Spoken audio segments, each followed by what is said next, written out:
Good evening and welcome. It's Sunday, February 1st, 2026, and you're watching Roasting the Press. My name is Chuck Black. I am with Richard Gagnon right now. He's just sitting down, and Marianne may be joining us a little bit later. Richard, how's it going? Going great. Been having an interesting discussion on my common law group about CQV trust. What do you mean? What's happening? Well, people want to know about it more, and I'm sitting there, well, tell me. I have been looking into this for years. CQV, which is it's your life in French.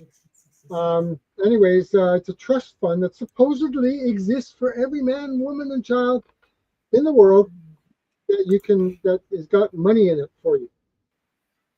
And I'm sitting there, okay, well, let's talk sort of like that idea, but Marianne's over off in the corner saying that, no, that's not how it works. And somebody put in a big explanation about that. I said, I've been looking into it for years. I want to know how I can tap into it, but it hasn't happened yet. And so I'm going to demand that these people who talk about it tell me how to do it. Yeah, they can post all the information out there so that everybody in the world can start getting their money. I am always happy in having you go doing research and bringing back what you find, but I'm cautious. There is a person just off screen right now who doesn't believe you. Yeah, well, I know, but it's been so many years, and I figured, okay, well, if it exists, let's get this out there. Okay. I do have one stupid question to ask. Okay. I note that StreamYard has instituted a new feature. It's writing down all the words I say in front of the screen, so I can't see you, and I can't test my framing, and I don't know what's up on the screen. Oh, really? Yeah. Can you guys see me? Yeah, I see you. Then I don't know what's going on here right now. I would like to turn it off. Is that a new feature? It must be. I think it is, but I'm not quite certain how to get rid of it, actually. Well, they've been doing a lot of interesting things. I don't doubt they're doing a lot of interesting things, and I'm going to try and figure out what's going on over the next little while, and hopefully we'll figure it out. But until we do that, do you want to go into our first piece? Yeah, let's go into our first piece. Hey, here's hoping I don't mess it up totally. We start off tonight with a reminder that everyone in Canada is expecting an election sometime over the next few months. Pierre Poilievre won his leadership review as outlined in the January 31st Global News Post. Conservatives vote to keep Pierre Poilievre on as party leader. And that post notes that Conservatives have renewed leader Pierre Poilievre's mandate to lead the party and call another election as soon as possible. I think he got 80% of the vote or something. That's supposed to be pretty good. Here is a quick 1-minute local news story on the topic. Well, there was never any sense that Pierre Poilievre was going to lose the leadership review. It was only a matter of how much was he going to win by. And with 87.4% of delegates giving him the thumbs up, Poilievre can now turn his messaging a little bit away from a partisan approach and now towards the broader electorate. My message to those people who have felt unseen for too long, who are carrying the country on their back and feel underappreciated and overworked, Conservatives see you and Conservatives will fight for you.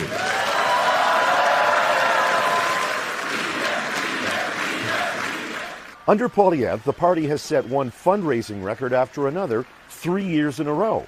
In 2025, the party hauled in $48 million. That's more than twice what all other parties raised combined. All of you who pound signs on frozen ground, knock doors on dark nights, and sacrifice warm family dinners for cold campaign pizza, you never give up, so I'll never give up. The party did lose the 2025 election, and it was the party's fourth loss in a row, and yet Poilievre won more votes, 8.1 million, than any other Conservative leader ever. Often we won these votes in places that had never voted Conservative before, and now it is clear Conservatives are the party of workers, including union workers, small business owners, and young people. Now, we still don't know where Poilievre will run in the next election.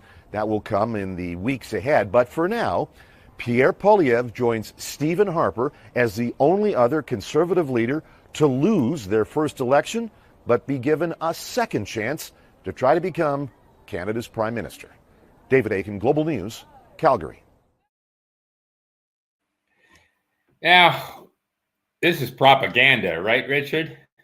Yeah, pretty much. I mean, politics is all propaganda all the time, and anyways, they don't tell the truth much. So, but Nah. we'll see. We'll see where he goes with this. I'm kind of glad that he's got a good mandate from the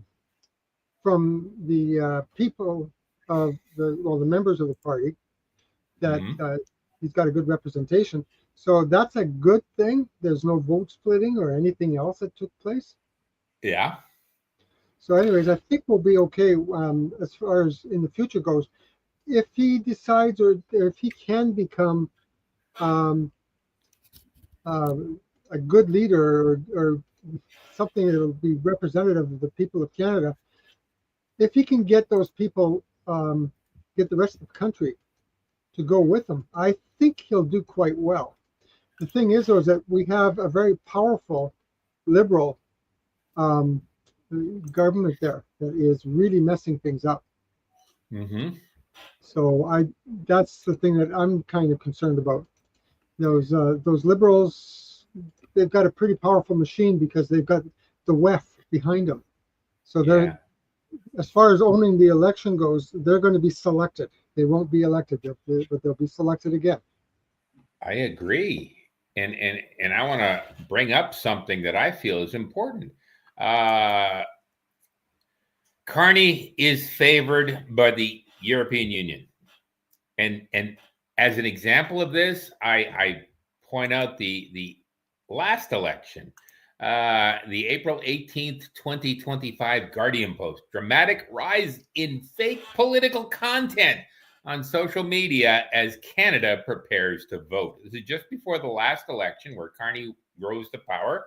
And according to this story in The Guardian, over a quarter of Canadians exposed to more sophisticated and more politically polarizing fake content in the last election. Yeah. Curiously, all that polarizing and fake content was opposing the Liberal Party. And here's something else from the last election.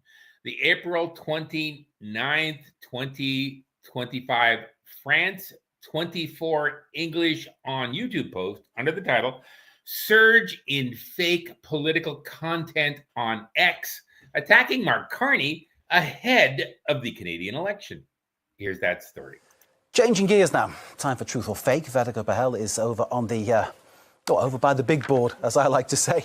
Starting with Mark Carney then, winning in Canada that federal election. A recent investigation found that for months, hundreds of thousands of right-wing posts online have been attacking Carney and trying to boost his opponents with a lot of, misinformation coming from American social media platforms. Tell us more.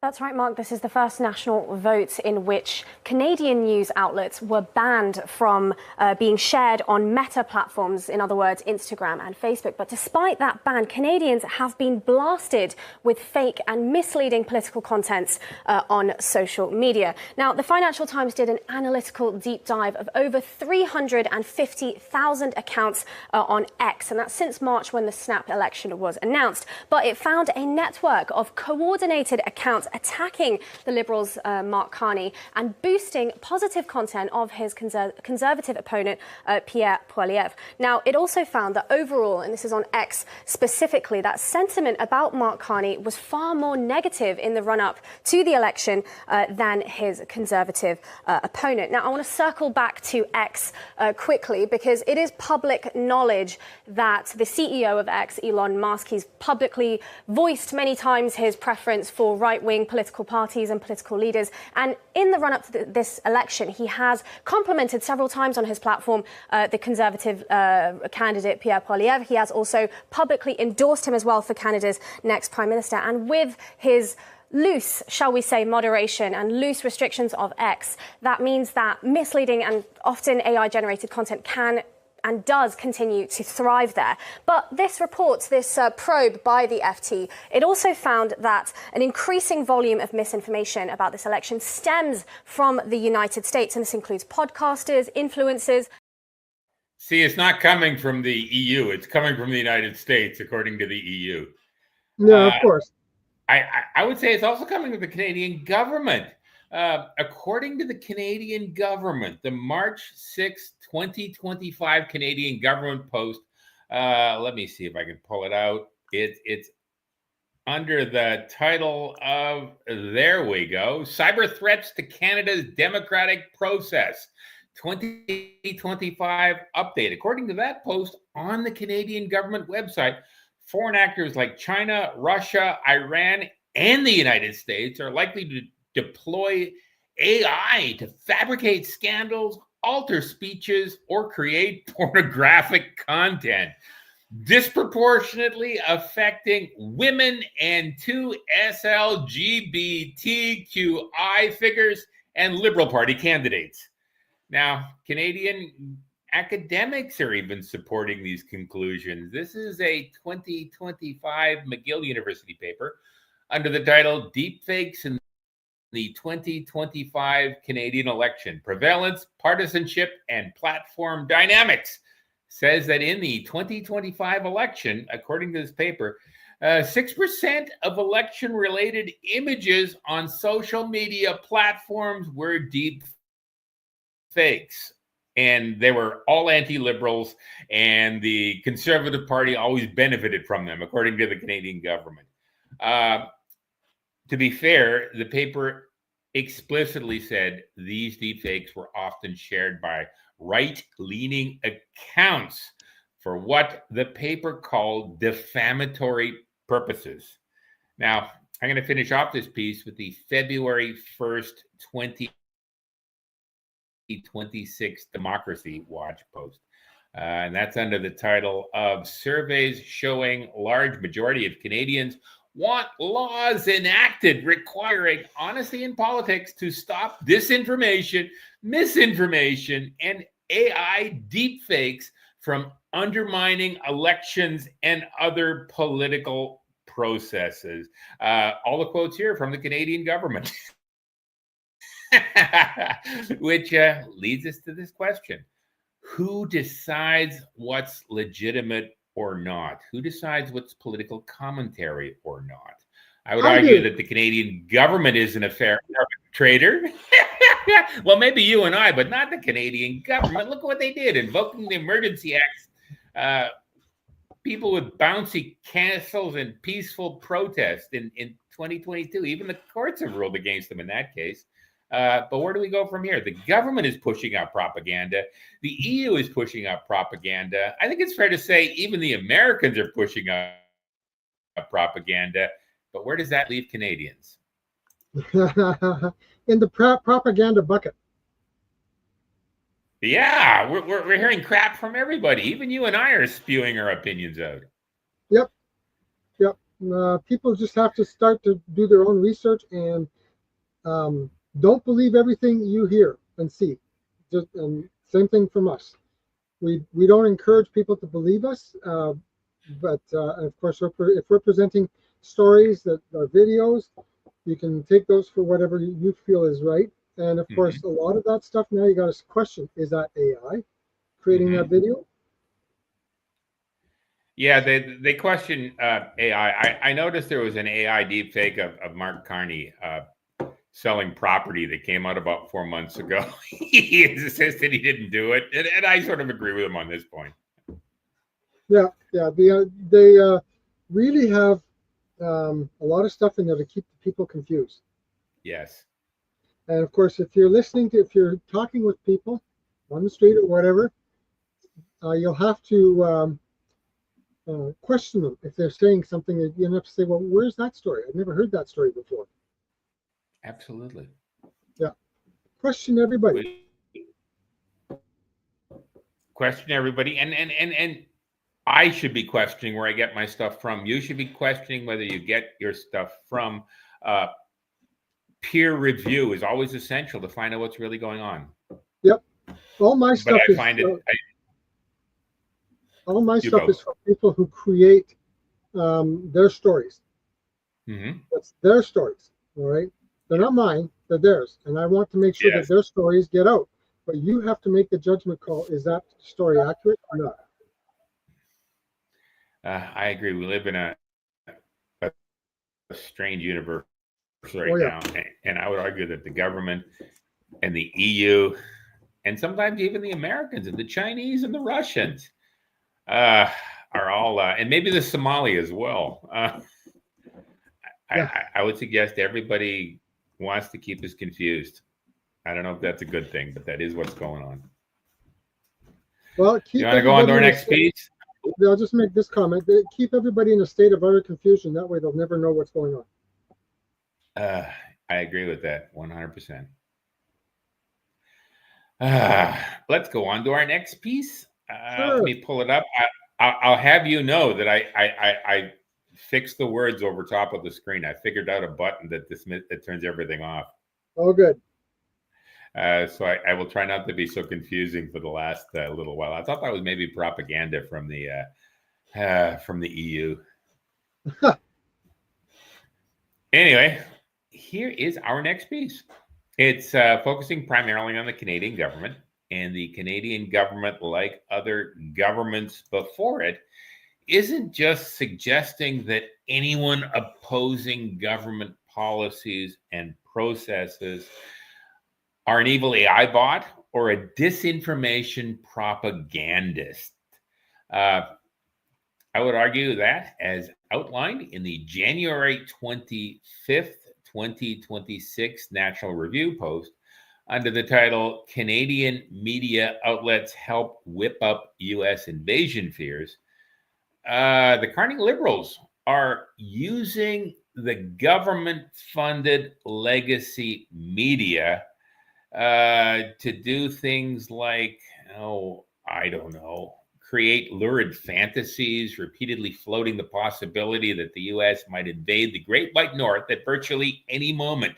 We didn't talk about threats of U.S. invasion in the first piece, but the big thing in the news this week is the potential threats of U.S. invasion. Perhaps as the Americans are traveling to Greenland, they got to go through Canada. Who knows for sure? Now, these stories are more international than national, but there is the January 21st, 2026 Times of India post under the title, Canada Prepares for a Hypothetical Attack from America for the First Time in 100 Years. And the story says, unlikely but. And this story references a January 20th Globe and Mail post noting that Canada is preparing plans to defend itself against American conquest. And I think that there's a public debate on that in Ottawa on February 8th that I tried to get into but couldn't.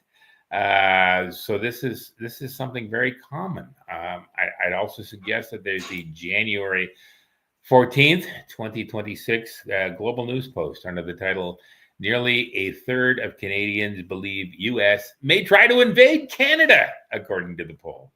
There's also the January 14th Leger 360 post, a U.S. military intervention in Venezuela. Almost 1 in 3 Canadians say the U.S. might try to invade Canada next. And there's also the January 29th, 2026 BBC post with Mark Carney's face on the front saying, respect Canada's sovereignty, Carney tells U.S. officials after they meet with Alberta separatists. Evidently, a story came out last week. It was pushed out by the Liberal caucus about how Alberta Premier Daniel Steele has been meeting with Americans. Pardon me? Daniel Smith. Steele? Did I get that wrong again? Daniel Smith. Yeah. Sorry about that. Anyway, she met with the Americans, asking them what they would do if the expected separation referendum in Alberta goes through sometime later this year. I also note that there's lots of other stories on this topic. That's just a screenshot from Google this morning. The general consensus is Americans are bad. Daniel Smith is bad, and only the Liberal Party under Prime Minister Mark Carney can defend this. What do you think about that, Richard? Carnage, he can't do anything. So, Yeah. but the concept of Alberta separating has been talked about for the last 30, 40 years. Yes. Ever since the National Energy Program from the old bugger Trudeau, Alberta decided In the that 1980s, I remember that. we need to separate from Canada because we can't have these idiots controlling us. They can't be stealing from our reserves. I would.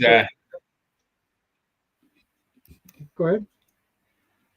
Oh no, I was going to say I agree with that mostly. I'm from out west. I know what the National Energy Policy did to Western Canada in the early 1980s. It made it impossible. I was fresh out of university. I couldn't get a job doing anything but working at Radio Shack for like 2 years or something.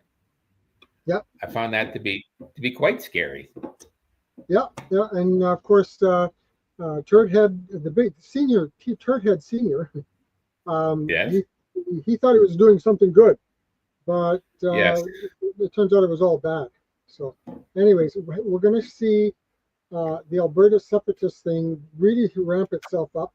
There might be a vote to go with yes, we'll separate, but the thing is that won't happen. The vote will occur, but the separation won't occur right away. And that's fair. I mean, you can't just wake up one morning and Alberta has its own police force. Well, I think Danielle Smith is trying to do that, to create our own police force. So. Oh wow. Just like Ontario police. I know you go. I mean, I just stuttered. You go. Yeah, Ontario and Quebec each have their own provincial police forces. No, I agree. What do you think about the broader issues? It seems as if Ottawa isn't allowing Alberta to make its own choice. They're spewing out a wall of propaganda saying that if Alberta decides what the federal government doesn't like, Alberta's bad. Yeah, well, that's what they're going to try and do. But as far as I'm concerned, Alberta needs to do what it needs to do for itself. It is not to be controlled by some idiot in Ottawa. Fair enough. I think just like that song I've got, Sovereignty Still. Yeah, we ran that last week. That was a good song. Yep, that song's got it bang on, everything in there. So. No, I agree with that, but I still worry about the propaganda. I worry about the government using our tax dollars to tell us what we should be thinking. Yes. I think over time that's not going to work. I think if people like you and I get the word out, anybody who gets the word out is going to encourage others to act independently. It's not just me. I mean, I go down to the coffee shop and there's people down there. They're all saying the same thing. Oh wow. Yeah. So sometimes on a cold day there'll be like 5 or 6 tables filled. Mm-hmm. And they'll all be talking against what Carnage is doing. Some of them don't understand. Some of them just don't understand Trump, but they do support him. So this is just like people who they don't get this type of news. I mean, I've told them about my news station. I don't know if they get on there to watch it, but the thing is, though, is that they're hearing this crap from mainstream media. They don't believe it. And they want other things to occur. Yeah, I can see that. I can see that. So, do you want to wind up or on that topic? Yeah, sure. Okay, Marianne, do you want to talk about your thing? Sure. You have a really interesting, fascinating piece on MAID, I think.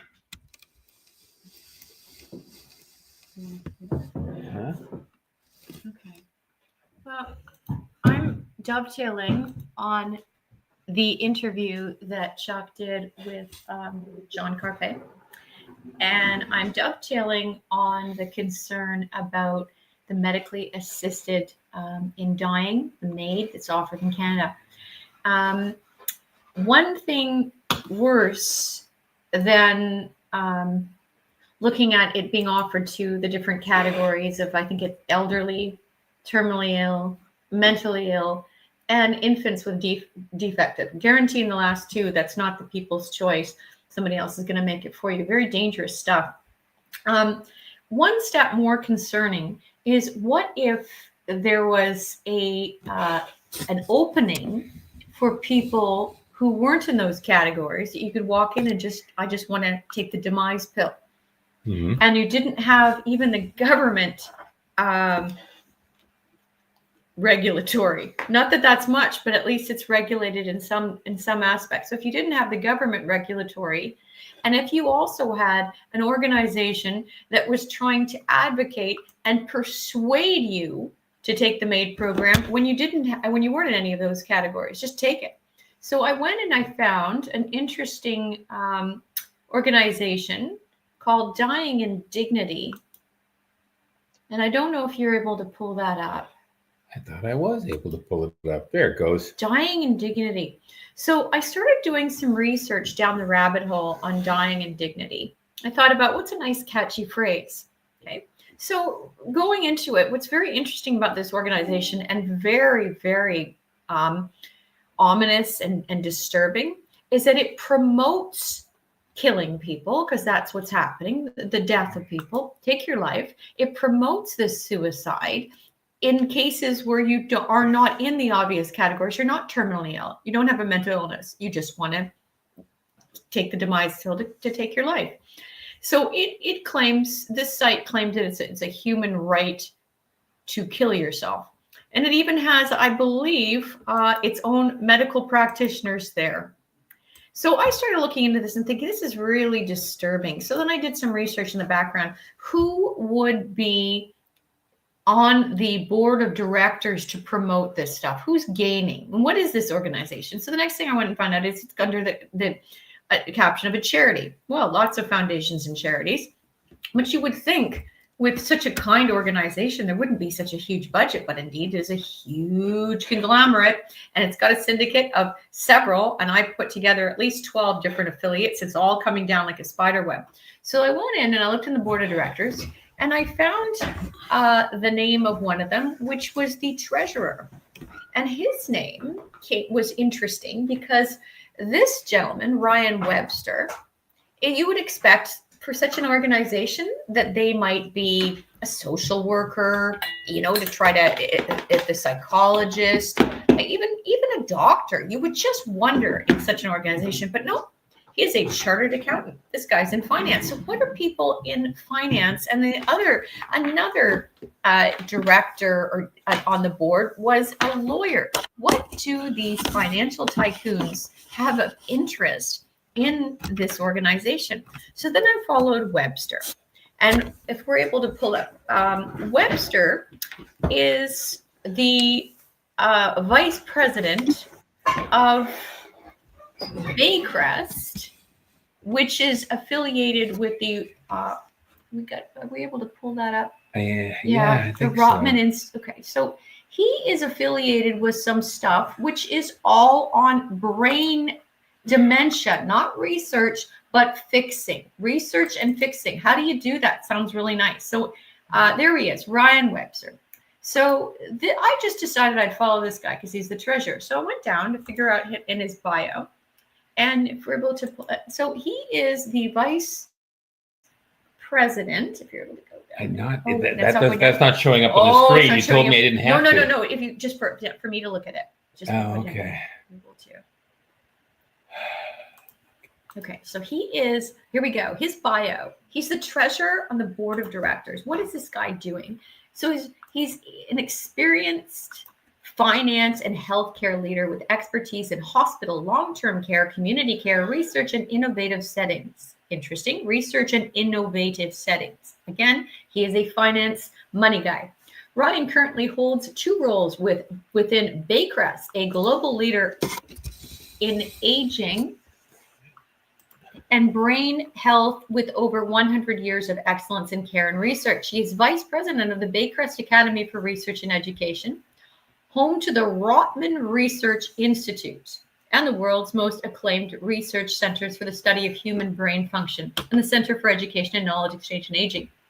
So I started to look through, what is this? It's not just research in dementia and aging.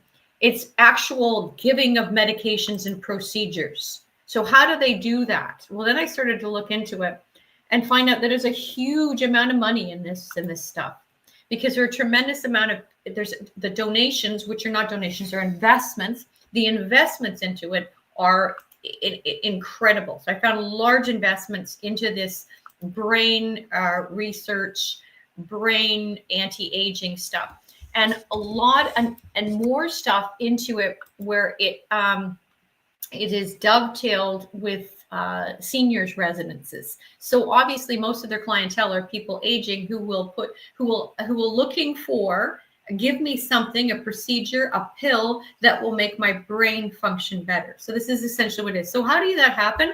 You need brain tissue donations and harvesting. So then it got creepier. So then I went down a little bit to research that Baycrest is called Global Solutions, and there's a video which is really quite creepy, and it reminds me of the movie The Island.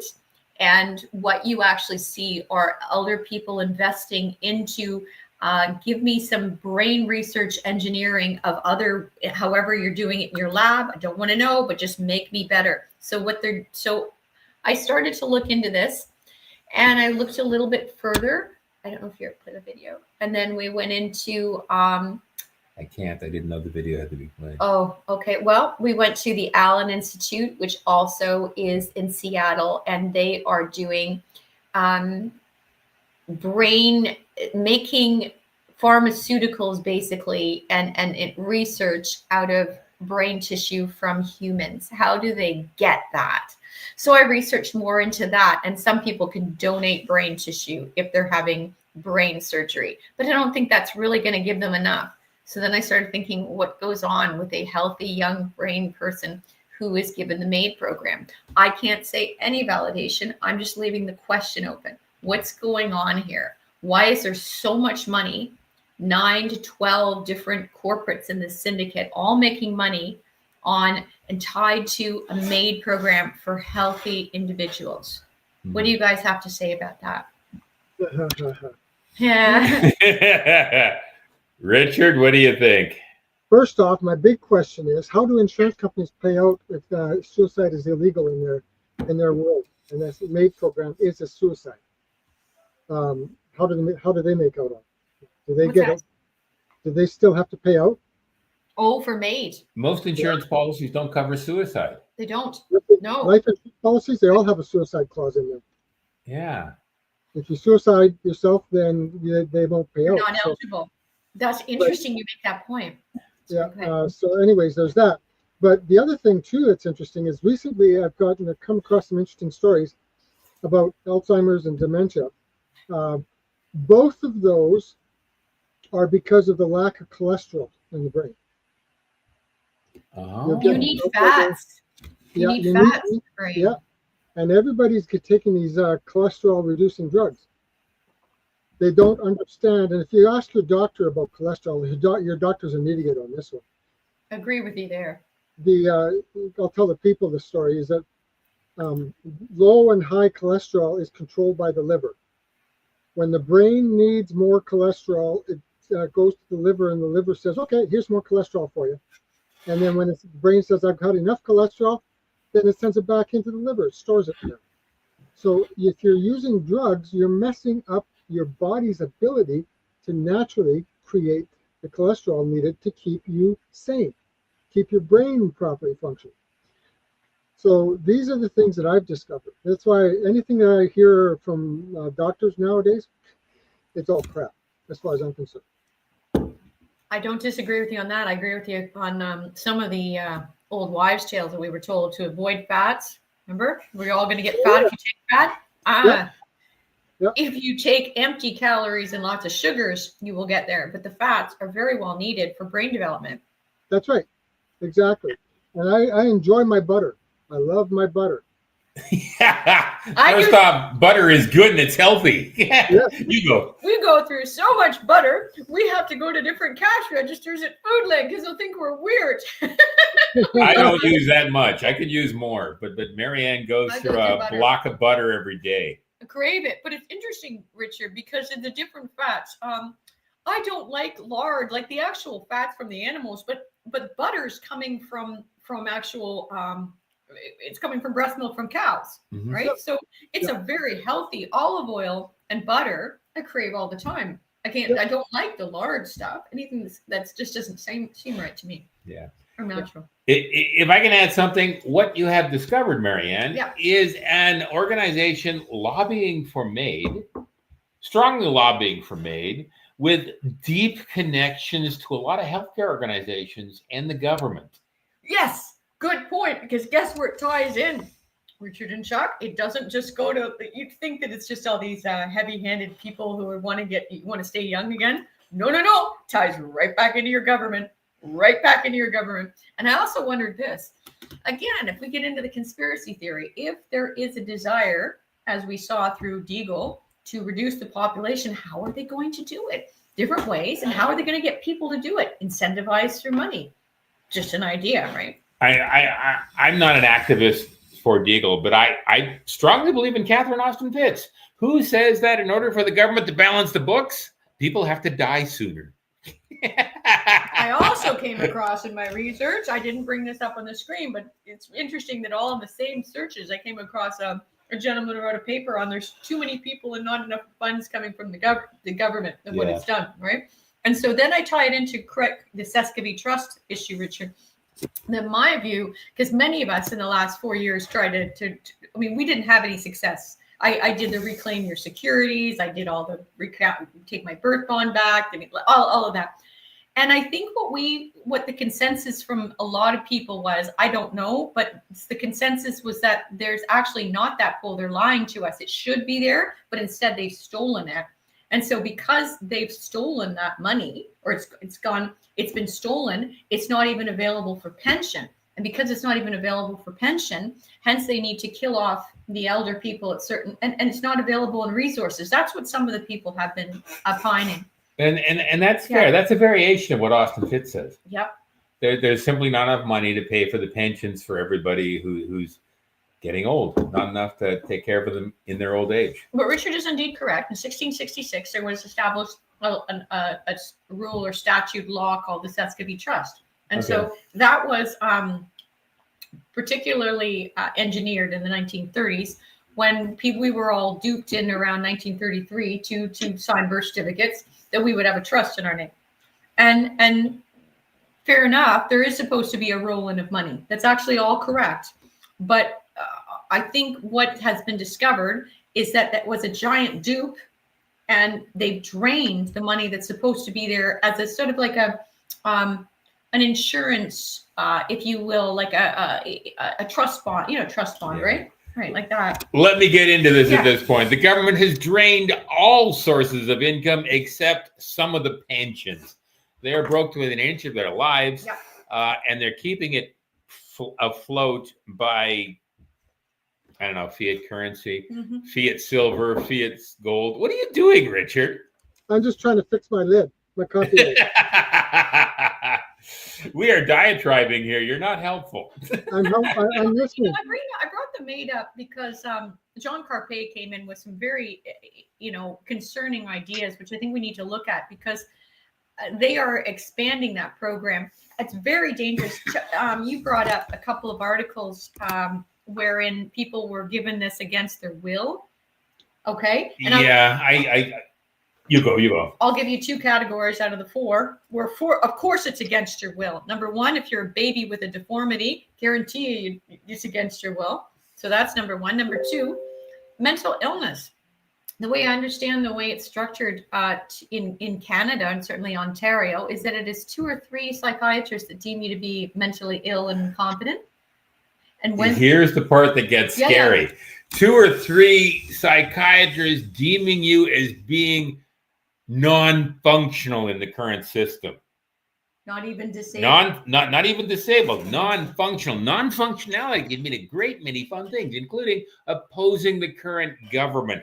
Those are the criteria that the communist Chinese used in the 1980s and 1990s. Those are the criteria, the mental criteria the Soviet Union used in the 30s, the 40s, the 50s, and the 60s. And this is the slippery slope we are sliding down. So in other words, what you're saying is that somebody could be vehemently opposing the government, refusing to engage in its system. And so what it could do is pick that person out and say, you're not functioning in our system, therefore you're non-functional. If you're non-functional, you categorize into the MAID program. Well, you're categorized initially as having mental illness. Okay. And then over time, you're slipped into the MAID program because no sense living. And there is no, and if you are deemed mentally ill, then somebody makes your decisions for you. Yes. You are deemed incompetent award. Yeah. So how is that any different in This murder? is the slippery slope we're Murder. sliding down. Yeah. People have already explained that presidents, present and former presidents, are mentally ill and capable of fulfilling the functions of office. They should be turfed out. I would strongly bet that after the conversation tonight, there will be people thinking that all three of us are mentally unable to function within the current system, and I definitely worry about that. Yeah, well, I'll tell you one thing. This has been happening for a long time. Yes. The courts have been doing this for a long time. If you don't agree with them in court, they'll send you for a psychiatric evaluation. I've noticed that. So- They'll send you, I focus primarily on they sentence you to contempt, but very often they do sentence you to psychiatric evaluation. That's right, yeah. Especially in the family court system. Because you're going against them. Never go into a family court. Don't even bother if you've been served as the respondent. Yeah. Very dangerous place to go into. Yeah, I agree. So yeah, you don't bother with this nonsense, with their nonsense actually, because they have no jurisdiction over you, no matter what they may claim. No, they have no jurisdiction. So you can say no, and then of course they'll try and send you to now with Trump re-enabling insane asylums, they'll send you to that. So here's a question for our viewers. What if they try to mandate a vaccine again? But they also know it's still your choice. Those people who choose not to function would not be functioning society. We talked about this a couple of weeks ago, Richard. What would happen? Remember what happened? While you are not required to take the vaccine or the universal basic income or the universal identity, you will be rejected from functioning within the system unless you do what they ask. And if you don't function within the system as they require, then people could categorize you as being mentally unable to function. And you could go in that way. So if the shots are deadly, and if you don't take them, you're going to be dead. You see the round circle? Is that not a round circle that's happened? It is a round circle. Yeah. Yeah. Any more comments before we go down to our last piece tonight? No. Pretty sad. The whole thing's sad. Everything's cool? Yeah. Let's go on to our last fun piece for the evening. Richard, I think that's one of yours. Which one is it? Ex-CDC Director Robert Redfield, not Redford, says the COVID jab was not a vaccine. That's right. Yeah, that's a good one. Here we go. The problem is not the science of creating the vaccine. The problem was the public policy and how to use the vaccine. The vaccine should have never been mandated. It wasn't never meant to prevent transmission. It didn't prevent transmission. Probably was a misnomer to call it a vaccine. It's really more like a medicine. It doesn't stop infection. Children should have never been vaccinated. People shouldn't have been mandated to be vaccinated to go to school and work. So the policy side was totally misplayed, okay? And I know the vaccine came out on the 14th of December, and I was out of office on January 20th, so unfortunately I had very little influence on the policy. But I did argue that it should be a vaccine that we should use for the vulnerable. Put it in the nursing homes, put it in assisted living, don't mandate this vaccine, didn't belong in children. So a lot of overreach. And as a consequence, the mRNA was a new technology. It hadn't, we don't know all of the potential negative consequences. I'll say this briefly because I see the timer. When I give you an mRNA vaccine, and I've talked to the FDA and others about this, when I give you an mRNA vaccine, I don't know how much spike protein you make. I turn you into a spike protein factory. I think the FDA should know how much protein do you make. And I don't know how long you make it. I think we ought to know how long do you make it. And I don't know the volume of distribution of it in your body. I think we should know all of those things. Oh my God, Richard. Are you saying that the ex-head of the FDC admits that the government doesn't know much about the vaccines they mandated? That's right. They never knew anything about it, really. I do know that they tried really hard to slide it under the table. I remember reading an article in the Globe and Mail. Yeah. From the Globe and Mail health writer, explaining that the long-term studies that the vaccines passed, everybody said at the time the vaccines had passed those long-term studies, although it came out later that they didn't. That's right. The long-term vaccine tests were conducted in parallel to speed up the approval. Yep. Exactly. And nobody's sane. I mean, what did they do? Every second meant half a second? Or did one person start in the middle and go to the 75% level and another started at the 75% level and went to the 100% level? That's just delusional. Yep. Yep. And that's what they want the people to believe. Amazing. Yep. But most people say, oh, the doctors are doing this. They're educated. They know what they're doing. Well, they're not educated. They're indoctrinated. They're propagandists. They're on salary Yep. to the government, to the healthcare companies. Yep. Yep. So anyways, when I saw that, I thought, oh, it's a good one to pass on to the people. I think it's important to note this. I think Canada is the only place left where people are supposed to trust the vaccines. Yeah, right. I mean, oh, go ahead, inject me with drugs. Yeah, that's fine. Just give me all the drugs you want.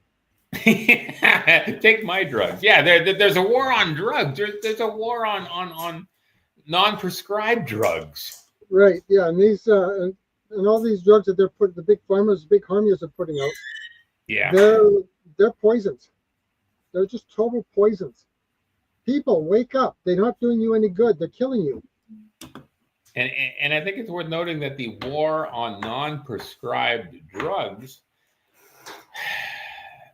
extends to anybody who's not big pharma making profits off of those things. Big pharma isn't working out of your best interest. They're not bringing the cost down. They're maximizing their profit. Exactly. And it's the bottom line. They're just concerned about the bottom line, their money that they make. It's all about money. And to be fair, there's a level above the drug companies and there's a level above most politicians where the restrictions, the demands, the edicts are supposed to, weaken us so we don't reject dictatorship. Right. Right. So I don't know what else to say about that. Any more before we go on to the end? Well, the only thing I'll say is this: don't do drugs. Don't do Pfizer's drugs, especially. Yeah, well, anything that's a drug that's you're putting into your body, that's a poison. Don't touch it. No, I agree 100%. Anyway, we even got a comment tonight. Who's Joey Perry? Oh, I don't know who Joey Perry is. neither do I. Justin Trudeau and Katy Perry? Hey, how about that? I hope I got that right. If we became famous politicians, one day when we retire, if we're still hale and hearty, we get a singer for a record label, all our own. Yeah. Let's wind up for tonight, Richard. Yeah. What am I doing? What's on your plate? Okay, I did not feel like doing a massive amount of editing for Monday's show, but I do have a 1 hour show that I'm going to play tomorrow morning, 7:30 to 8:30, and it's called Brave New Normal. Okay. And it's an interview with or by Mark Kolitis. And anyways, it's about Canada and Trump and all that. You're going to really get a kick out of this and realize that it was recorded back in September. Mm-hmm. And all the stuff he talks about happened in January and February. So just keep that in mind. Anyways, when I saw it, I thought, I wish I could put this in my show. So what I'm doing now is I'm sort of changing around the format of Swen. Mm-hmm. Every once in a while, you're going to see me do a 1 hour show or a 45-minute show where it's just one story. So now you can deal with watching all this stuff and learn about it and enjoy it. And I don't know if I have time, but sometime I want to maximize your readers tomorrow morning. But I'm thinking Wednesday or Thursday, I will rebroadcast it on Freedom Forum as well, if that's okay. Is that all right with you? No problem. Because I think it's an important piece. Tuesday, I'll do my regular 8 stories. And then Tuesday afternoon or evening there at 5 o'clock or my time, we'll be doing Last Week Today. And then Thursday and Friday, I think Thursday, I'm also doing another special episode. Oh, wow. What's your episode for Thursday? Let's see now. Pick it up here. Thursday will be the 5th. And it says Trump's Don Roe Doctrine. It's about his Monroe Doctrine. They call it the Don Roe Doctrine. They do, but only to be snarky. Yeah, and the doctrine, when Trump was using it, backfires on him. Oh, how so? Well, I didn't watch the whole thing, but Canada's response changes everything. So anyways, you know what Trump is doing. He's trying all of his tactics that are in his book. Yes. Everything. So anyways, what's happening is these things are being destroyed because of the fact that the governments of the world are now understanding exactly what he's doing. So they're counteracting everything he's doing. For example, biggest example of that is Trump and Carney had a telephone conversation, and then Trump came back and did a public spiel on that. He said, this is what we talked about. And then Carney came back and says, no, that's not what we talked about. We talked about this, but Trump wants to have his message coming out. So on his platforms, he tells you that what he's wanting to see. And most countries will just say, okay, fine, we'll agree with that. But in Carney's case, he's saying, no, you're not going to get away with it anymore. I would argue that Carney is the world, the WEF's last big player. Oh yeah. If Carney wants to rebuild the world in his own image, he's got to deal with Carney at some point. Right. Yeah. Well, hi, Shay. Shay said hello. And I don't want to say that makes me feel like a propagandist who's spewing lies about the conservative government. But Carney's a WEFer. He admits to it. Yep. Yep. So anyways, people of the world realize that what's happening is not really the truth. Things that Trump talks about may be the truth. But the thing is that he puts a special slant on what he talks about. So that way his message really starts to come out instead. Fair comment. I understand that completely. Yeah. Now, in saying that, I still support Trump.